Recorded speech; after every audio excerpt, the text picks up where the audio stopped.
কোনো কোনো ক্ষেত্রে নিজস্ব মিটিংয়ে তাদের দুর্নীতির কথাও বলতে চাইছেন। এটা ঠিক হচ্ছে কিনা, মানে আপনাদের রাজনৈতিক গতিপথ কি আপনারা ঠিক করেছেন রোড মার্চের পাশাপাশি? সরি, আমার প্রশ্নটা একটু হার্শ মনে হলে আমাকে ক্ষমা করে দিন, এটা অনেকের প্রশ্ন আর কি, যে আপনারা কি আপনাদের রাজনৈতিক গতিপথ ঠিক করেছেন কিনা। দেখেন খালেদ ভাই, এই টকশোতে আশরাফ ভাই নিজেও কিন্তু সমালোচনা করছেন, এবং তার সাথে আমার কয়েকটি অনুষ্ঠানে দেখা হয়েছে, আমি দেখেছি। শুধু সে না, আরো অন্যান্য যারা রয়েছে তারাও কিন্তু সমালোচনা করছে। অর্থাৎ সমালোচনা কেন আসছে? কারণ ওই যে 626 জনের তালিকা আমরা পাচ্ছি না। আমরা বারবার বলার পরও আমরা রোড ম্যাপ পাচ্ছি না। আপনি বললেন যে আমরা বিভিন্ন সময় আঘাত করার চেষ্টা করেছি, পাত্তা না পেয়ে মূলত সমালোচক হয়েছি। বিষয়টা আসলে এরকম না, বরং আওয়ামী লীগ যখন ক্ষমতায় ছিল আমাদেরকে বিভিন্ন ভাবে তাদের পকেটে নেওয়ার চেষ্টা করেছে। এই যে গত ইলেকশন, সেই হ্যাঁ, কখনো ইলেকশনেই কখনো তো আপনার পকেটে ডিজিএফআই এর ঢুকেছেন, মাধ্যমে কখনো মেজর কখনো তো জেনারেল পকেটে ইব্রাহিমের মাধ্যমে ঢুকেছেন, আমাদের নির্বাচনে নিতে ব্যাপকভাবে চেষ্টা করেছে। কখনো কিন্তু আমরা কখনো নির্বাচনে যাইনি, এবং নির্বাচনে যান সেক্ষেত্রে নাই, দেখেন মানে পকেটে আমাকে ঢুকছেন দুইবার মাঝে মাঝে। তুলে নিয়ে যাওয়ার চেষ্টা করেছে, কিন্তু ডিজিএফআই আমার বাসা থেকে আমি যখন ইলেকশনে যেতে রাজি হয়নি। তো এই ঘটনাগুলো ঘটেছে। এবং যেটি আপনি বললেন যে এই সরকারের কাছে পাত্তা না পেয়ে আমরা সমালোচনা করছি, না, এই সরকার আমাদের সরকার, এই সরকার আমাদের সবার সরকার। আমরা যেমন ভাবে সরকারের সহযোগিতা করছি, একইভাবে সরকারের সমালোচনা তো করতে হবে, কারণ কেউ তো দৈত্য দানব না। এবং যদি আপনি কারোর সমালোচনা না করেন তাহলে তো সে কর্তৃত্ববাদী হয়ে যাবে। তিনি যে ভুল করছেন এই ভুলগুলো তিনি বুঝতে পারবেন না। সেই জায়গা থেকে আমরা এই সরকারের সমালোচনা করছি এবং করব, একই সাথে তাদেরকে রাষ্ট্র সংস্কারে আচ্ছা, সহযোগিতা করব। বাই দ্য এবং ওয়ে, সরকার যে বাই দ্য ওয়ে, ভুলগুলো রাশেদ করছে, খান, আমি তো আর রাশেদ সরকারে খান, নাই, সুতরাং রাশেদ আমি খান, সেইগুলো নিয়ে রাশেদ কথা ভাই, কেন বলবো না? রাশেদ খান, আমাদের দর্শকদের মধ্যে কেউ কেউ বলছেন যে আপনি কি এরকম একটি মন্তব্য করেছেন যে হাসনাত, মানে সমন্বয়কদের মধ্যে হাসনাত, সার্জিস এরা টাকা খেয়েছে বা এরকম দুর্নীতি করেছে, এরকম কোনো মন্তব্য কি আপনি করেছেন? না, আমি আমি এরকম কোনো মন্তব্য করিনি। যুগান্তরে যে একটি সংবাদ প্রকাশিত হয়েছিল হুম, ডিসি নিয়োগ বা বিভিন্ন নিয়োগ নিয়ে, হুম। সেখানে সমন্বয় পরিচয়ে একজন আহ, একজন ব্যক্তি, তার নাম তানভীর, যেটি যুগান্তরে সংবাদ প্রকাশিত হয়েছিল, তার পরামর্শে মূলত বিভিন্ন জায়গায় নিয়োগ দেওয়া হচ্ছে। এবং সেখানে তিনি বলেছিলেন যে আমাকে এখানে পাঠিয়েছে হাসনাত এবং সার্জিস। সেই নিউজটি আপনি আমার পেজে দেখতে পারেন, আমি শেয়ার দিয়েছি। সার্জিস আমাকে নিয়ে একটি পোস্ট করেছিলেন। তিনি বলছেন যে এই নিউজটি তার চোখের সামনে আসেনি।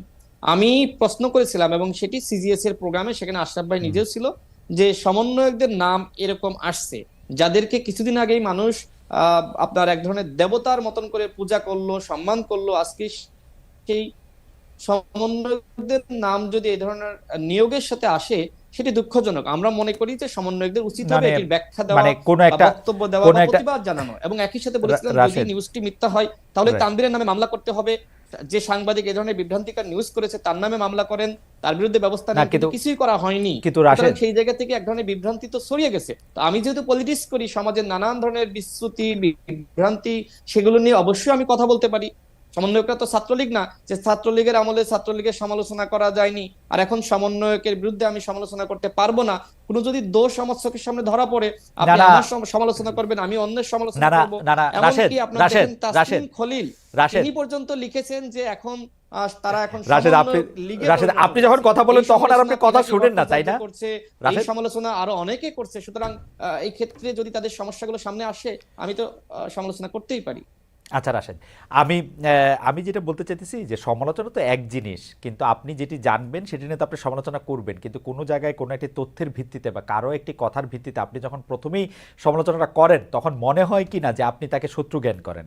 আপনি যদি অল্প কথায় বলেন, আপনাদের কি এই বৈষম্য বিরোধী আমি ছাত্র আমি তো আন্দোলনটা কি, আমি প্রশ্নটা করি, বৈষম্য বিরোধী ছাত্র আন্দোলনে যারা আছে তারা কি আপনার শত্রু নাকি জাস্ট হিংসা করেন? আপনারা আপনারা পারেন নাই, ওরা করে দেখেছে, এটা হইতে না, পারে না একটা তাদের সাথে জেলাসি? আমাদের বন্ধুত্বপূর্ণ সম্পর্ক রয়েছে, এবং এই গণ অভ্যুত্থানে আমরা একসাথে কাজ করেছি। তাদের সাথে আমাদের প্রায় মিটিং হচ্ছে। যে লিয়াজু কমিটি, আচ্ছা, নাগরিক কমিটির যে জাতীয় নাগরিক কমিটি, তারাও আমাদের সাথে প্রায় বসছে, মানে এবং শত্রুতা একসাথে নাই। কিভাবে রাষ্ট্র সংস্কার করা যায় সেটি নিয়ে আলাপ আলোচনা চলছে। এবং আমরা একে অপরের সহযোগী, এখানে হিংসার কিছু নাই। তারা সবাই আমাদের সাথে একসময় রাজনীতি করেছে, কেউ চাকরি বাকরির প্রস্তুতি নিচ্ছিল, কেউ হয়তো একটা পরিবারে চলতে আচ্ছা, গেলে অনেক মানে সময় আপনাদের অভিযোগ মধ্যে কোনো থাকে। কিন্তু ওরকম এই কোনো গণ কিছু নাই? অভ্যুত্থানে আসিফ বলেন, নাহিদ বলেন, আক্তার বলেন, আমি বলেন, নুরুল হক নূর বলেন, আমরা কিন্তু সবাই একসাথে কাজ করেছি। এবং এই এই গণ অভ্যুত্থানের পিছনের কিন্তু অনেক ইতিহাস রয়েছে। হ্যাঁ, রাইট। সেই ইতিহাস হয়তো একসময় কখনো যদি সামনে আনতে হয় সেটি আনা হবে। বাট এতটুকুই বলি, এই গণ অভ্যুত্থানে আসিফ, নাহিদ, নুরুল হক, আক্তার বা রাশেদ খান, আমরা সবাই একসাথে কাজ করেছি। আমরা যেহেতু 18 সালে এই আন্দোলনের আপনাদেরকে নেতৃত্ব দিয়েছি, আমাদের একটা অভিজ্ঞতা আছে। আমরা তাদেরকে বলেছি না তোমাদের তারা, সামনে একটি সময় এসেছে, তোমরা না এই আন্দোলনকে কিভাবে আসলে জনগণের মুক্তির আন্দোলন হিসেবে কাজে লাগানো যায় সেই চেষ্টাটি করো।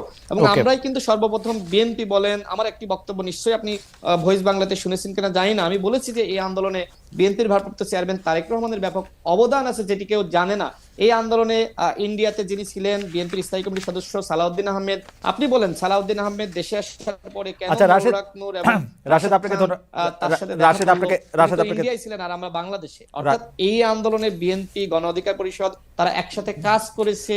এই আন্দোলনে আপনার সমন্বয়কদের সাথে আমরা সমন্বয় করে একসাথে কিভাবে জনগণের মুক্তি লাভ করা যায় সেটির জন্য আমরা কাজ করেছি। তাদের সাথে আমাদের কোনো হিংসা নাই, শত্রুতা নাই।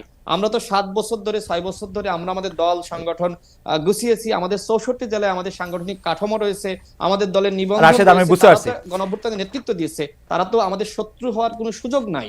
তারা কাজ করছে রাষ্ট্র সংস্কারে, আমরা তাদেরকে সহযোগিতা করছি। তাদের সাথে আমাদের আলাপ আলোচনা, সংলাপ বলেন, বোঝাপড়া বলেন, সবকিছুই আছে। তারা আমার এমনকি এই যে উপদেষ্টাগণ, তাদের সাথে আমাদের আলাপ আলোচনা সংলাপ। কিন্তু আমি তো বিরোধী দল, এখনো পর্যন্ত আমি তো সরকারে না। সুতরাং কারোর যদি ভুল ভ্রান্তি যারা সরকারে রয়েছে আমার চোখের সামনে পড়ে, অবশ্যই আমি তার সমালোচনা করতে পারি। আমি যখন সরকারে যাব, হয়তো বিরোধী দলে যারা থাকবে তারা আমার সমালোচনা করবে। এটি তো পলিটিক্স, এটি তো গণতন্ত্র। সুতরাং এই ক্ষেত্রে সমালোচনা করা মানে হিংসা করা, এটি আমি মনে করি না। সংস্কারের আচ্ছা, বাই দ্য সহযোগিতা করব। বাই দ্য ওয়ে, সরকার যে বাই দ্য ওয়ে, ভুলগুলো রাশেদ করছে, খান, আমি তো আর রাশেদ সরকারে খান, নাই, সুতরাং রাশেদ আমি খান, সেইগুলো নিয়ে রাশেদ কথা ভাই, কেন বলবো না? রাশেদ খান, আমাদের দর্শকদের মধ্যে কেউ কেউ বলছেন যে আপনি কি এরকম একটি মন্তব্য করেছেন যে হাসনাত, মানে সমন্বয়কদের মধ্যে হাসনাত, সার্জিস এরা টাকা খেয়েছে বা এরকম দুর্নীতি করেছে, এরকম কোনো মন্তব্য কি আপনি করেছেন? না, আমি আমি এরকম কোনো মন্তব্য করিনি। যুগান্তরে যে একটি সংবাদ প্রকাশিত হয়েছিল হুম, ডিসি নিয়োগ বা বিভিন্ন নিয়োগ নিয়ে, হুম, সেখানে সমন্বয় পরিচয়ে আহ, একজন ব্যক্তি, তার নাম তানভীর, যেটি যুগান্তরে সংবাদ প্রকাশিত হয়েছিল, তার পরামর্শে মূলত বিভিন্ন জায়গায় নিয়োগ দেওয়া হচ্ছে। এবং সেখানে তিনি বলেছিলেন যে আমাকে এখানে পাঠিয়েছে হাসনাত এবং সার্জিস। সেই নিউজটি আপনি আমার পেজে দেখতে পারেন, আমি শেয়ার দিয়েছি। সার্জিস আমাকে নিয়ে একটি পোস্ট করেছিলেন। হুম, তিনি বলছেন যে এই নিউজটি তার চোখের সামনে আসেনি। আমি প্রশ্ন করেছিলাম এবং সেটি সিজিএস এর প্রোগ্রামে, সেখানে আশরাফ ভাই হুম। নিজেও ছিল, যে সমন্বয়কদের নাম এরকম আসছে যাদেরকে কিছুদিন আগেই মানুষ আপনার এক ধরনের দেবতার মতন করে পূজা করলো, সম্মান করলো, আজকে সেই সমন্বয়কদের নাম যদি এই ধরনের নিয়োগের সাথে আসে, সেটি দুঃখজনক। আমরা মনে করি যে সমন্বয়কদের উচিত হবে মানে এটির ব্যাখ্যা দেওয়া মানে কোনো বা একটা বক্তব্য দেওয়া কোনো বা একটা প্রতিবাদ জানানো। এবং একই সাথে বলেছিলেন যদি রাশেদ, নিউজটি মিথ্যা হয় তাহলে রাইট, তানভীরের নামে মামলা করতে হবে। যে সাংবাদিক এই ধরনের বিভ্রান্তিকর নিউজ করেছে তার নামে মামলা করেন, তার বিরুদ্ধে ব্যবস্থা না নেন, কিন্তু কিন্তু কিছুই করা হয়নি। কিন্তু সুতরাং রাশেদ, সেই জায়গা থেকে এক ধরনের বিভ্রান্তি তো ছড়িয়ে গেছে। তো আমি যেহেতু পলিটিক্স করি, সমাজের নানান ধরনের বিচ্যুতি, বিভ্রান্তি, সেগুলো নিয়ে অবশ্যই আমি কথা বলতে পারি। সমন্বয়করা তো ছাত্রলীগ না যে ছাত্রলীগের আমলে ছাত্রলীগের সমালোচনা করা যায়নি আর এখন সমন্বয়কের বিরুদ্ধে আমি সমালোচনা করতে পারবো না।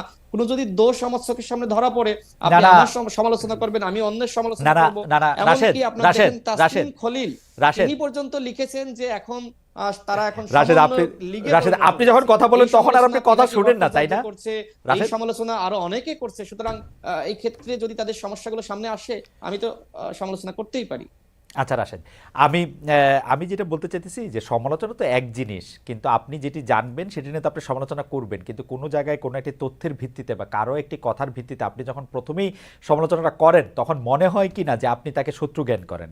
আপনি যদি অল্প কথায় বলেন, আপনাদের কি এই বৈষম্য বিরোধী আমি ছাত্র আমি তো আন্দোলনটা কি, আমি প্রশ্নটা করি, বৈষম্য বিরোধী ছাত্র আন্দোলনে যারা আছে তারা কি আপনার শত্রু নাকি জাস্ট হিংসা করেন? আপনারা আপনারা পারেন নাই, ওরা করে দেখেছে, এটা হইতে না, পারে না, এটা তাদের সাথে জেলাসি? আমাদের বন্ধুত্বপূর্ণ সম্পর্ক রয়েছে এবং এই গণ অভ্যুত্থানে আমরা একসাথে কাজ করেছি। তাদের সাথে আমাদের প্রায় মিটিং হচ্ছে। যে লিয়াজু কমিটি, আচ্ছা, নাগরিক কমিটির যে জাতীয় নাগরিক কমিটি, তারাও আমাদের সাথে প্রায় বসছে মানে এবং শত্রুতা একসাথে নাই? কিভাবে রাষ্ট্র সংস্কার করা যায় সেটি নিয়ে আলাপ আলোচনা চলছে। এবং আমরা একে অপরের সহযোগী, এখানে হিংসার কিছু নাই। তারা সবাই আমাদের সাথে একসময় রাজনীতি করেছে, কেউ চাকরি বাকরির প্রস্তুতি নিচ্ছিল, কেউ হয়তো একটা পরিবারে চলতে আচ্ছা, গেলে অনেক মানে সময় আপনাদের অভিযোগ মধ্যে অভিযোগ কোনো থাকে। ওরকম কিন্তু এই কোনো গণ কিছু নাই? অভ্যুত্থানে আসিফ বলেন, নাহিদ বলেন, আক্তার বলেন, আমি বলেন, নুরুল হক নূর বলেন, আমরা কিন্তু সবাই একসাথে কাজ করেছি। এবং এই এই গণ অভ্যুত্থানের পিছনে কিন্তু অনেক ইতিহাস রয়েছে। হ্যাঁ, রাইট। সেই ইতিহাস হয়তো একসময় কখনো যদি সামনে আনতে হয় সেটি আনা হবে। বাট এতটুকুই বলি, এই গণ অভ্যুত্থানে আসিফ, নাহিদ, নুরুল হক, আক্তার বা রাশেদ খান, আমরা সবাই একসাথে কাজ করেছি। আমরা যেহেতু 18 সালে এই আন্দোলনের আপনাদেরকে নেতৃত্ব দিয়েছি, আমাদের একটা অভিজ্ঞতা আছে। আমরা তাদেরকে বলেছি না তোমাদের তারা সামনে একটি সময় এসেছে, তোমরা না এই আন্দোলনকে কিভাবে আসলে জনগণের মুক্তির আন্দোলন হিসেবে কাজে লাগানো যায় সেই চেষ্টাটি করো। এবং ওকে, আমরাই কিন্তু সর্বপ্রথম বিএনপি বলেন, আমার একটি বক্তব্য নিশ্চয়ই আপনি ভয়েস বাংলাতে শুনেছেন কিনা জানি না, আমি বলেছি যে এই আন্দোলনে বিএনপির ভারপ্রাপ্ত চেয়ারম্যান তারেক রহমানের ব্যাপক অবদান আছে, যেটি কেউ জানে না। এই আন্দোলনে ইন্ডিয়াতে যিনি ছিলেন বিএনপির স্থায়ী কমিটির সদস্য সালাউদ্দিন আহমেদ, আপনি বলেন সালাউদ্দিন আহমেদ দেশে আসার পরে কেন আচ্ছা রাশেদ, নূর নূর এবং রাশেদ রাশেদ আপনাকে খান তার সাথে দেখা রাশেদ করলো, আপনাকে তিনি তো ইন্ডিয়ায় ছিলেন আর আমরা বাংলাদেশে। অর্থাৎ এই আন্দোলনে বিএনপি, গণ অধিকার পরিষদ তারা একসাথে কাজ করেছে। এই আন্দোলনে আপনার সমন্বয়কদের সাথে আমরা সমন্বয় করে একসাথে কিভাবে জনগণের মুক্তি লাভ করা যায় সেটির জন্য আমরা কাজ করেছি। তাদের সাথে আমাদের কোনো হিংসা নাই, শত্রুতা নাই। আমরা তো 7 বছর ধরে 6 বছর ধরে আমরা আমাদের দল সংগঠন গুছিয়েছি। আমাদের 64 জেলায় আমাদের সাংগঠনিক কাঠামো রয়েছে, আমাদের দলের নিবন্ধন রাশেদ আমি রয়েছে, বুঝতে তারা পারছি। তো গণঅভ্যুত্থানে নেতৃত্ব দিয়েছে। তারা তো আমাদের শত্রু হওয়ার কোনো সুযোগ নাই। তারা কাজ করছে রাষ্ট্র সংস্কারে, আমরা তাদেরকে সহযোগিতা করছি। তাদের সাথে আমাদের আলাপ আলোচনা, সংলাপ বলেন, বোঝাপড়া বলেন, সবকিছুই আছে। তারা আমার এমনকি এই যে উপদেষ্টাগণ, তাদের সাথে আমাদের আলাপ আলোচনা সংলাপ। কিন্তু আমি তো বিরোধী দল, এখনো পর্যন্ত আমি তো সরকারে না। সুতরাং কারোর যদি ভুল ভ্রান্তি যারা সরকারে রয়েছে আমার চোখের সামনে পড়ে, অবশ্যই আমি তার সমালোচনা করতে পারি। আমি যখন সরকারে যাব হয়তো বিরোধী দলে যারা থাকবে তারা আমার সমালোচনা করবে। এটি তো পলিটিক্স, এটি তো গণতন্ত্র। সুতরাং এই ক্ষেত্রে সমালোচনা করা মানে হিংসা করা, এটি আমি মনে করি না।